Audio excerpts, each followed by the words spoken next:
Assalamualaikum warahmatullahi wabarakatuh. Perkenalkan, nama saya Desi Ramadhani dengan NIM 4191111008 dari kelas PES PMA 2019. Nah, di sini kita akan masuk ke materi tentang for loop, di mana for loop adalah suatu sintak yang dilakukan secara berulang-ulang. Nah, sebelum masuk ke materi, kita perkenalan dulu, yaitu kita masuk ke perkenalan increment, di mana increment artinya adalah batas.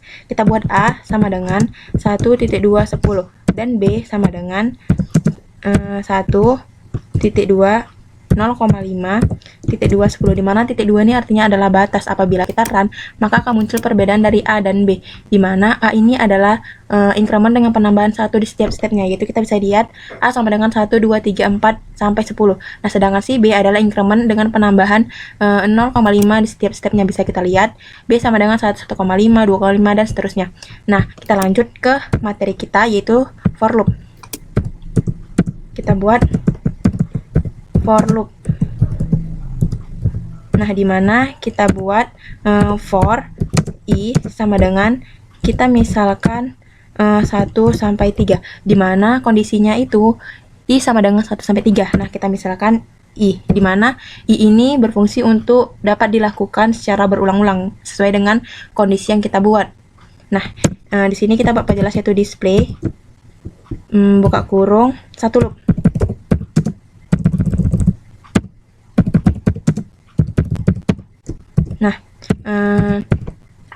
Nah, tak lupa pula apabila diawali dengan for, maka akan diakhiri dengan n.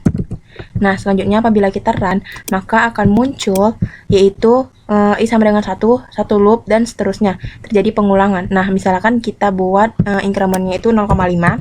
Nah, apabila kita run, maka akan muncul step pertama itu i sama dengan 1 loop, dan pengulangannya menjadi i sama dengan 1,5 dengan 1 loop. Nah, selanjutnya kita buat studi kasus untuk contoh dari for loop ini. Kita buat studi kasusnya, studi kasus. Nah, kita buat misalkan y sama dengan x kuadrat ditambah 4x dikurang 5. Nah, kita misalkan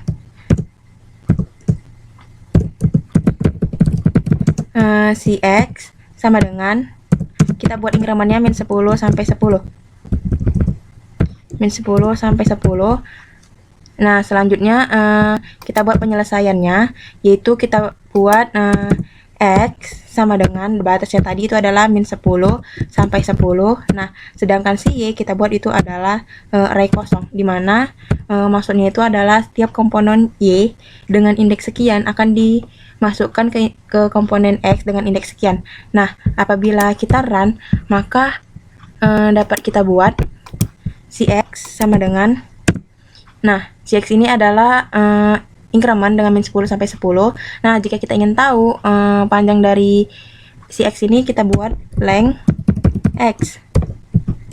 Nah, apabila kita run, maka kita tahu panjangnya itu adalah 21. Nah, kita masuk ke for loop, di mana for i sama dengan 1 sampai length x. Nah, selanjutnya kita buat y buka kurung i ke studi kasus, yaitu ke persamaan kita, sama dengan x kuadrat x buka kurung i kuadrat ditambah 4 kali x buka kurung i dikurang 5. Nah, tak lupa kita buat n. Nah, apabila kita run, maka akan muncul si x. Kita buat x itu adalah incrementnya tadi. Nah, muncul si y, itu hasilnya. Apabila kita substitusikan x kuadrat tambah 4x kurang 5, yaitu min 10 kuadrat adalah 100 ditambah 4 kali min 10, min 40 dikurang 5, yaitu 100 dikurang 45 adalah 55. Nah, terakhir kita buat plot artinya adalah grafik. Kita buat plot x, y. Nah, apabila kita run, maka akan muncul grafiknya itu nih, yaitu dimana dengan batas min 10 sampai 10, ini adalah grafik x kuadrat tambah 4x kurang 5. Sekian dari saya, terima kasih.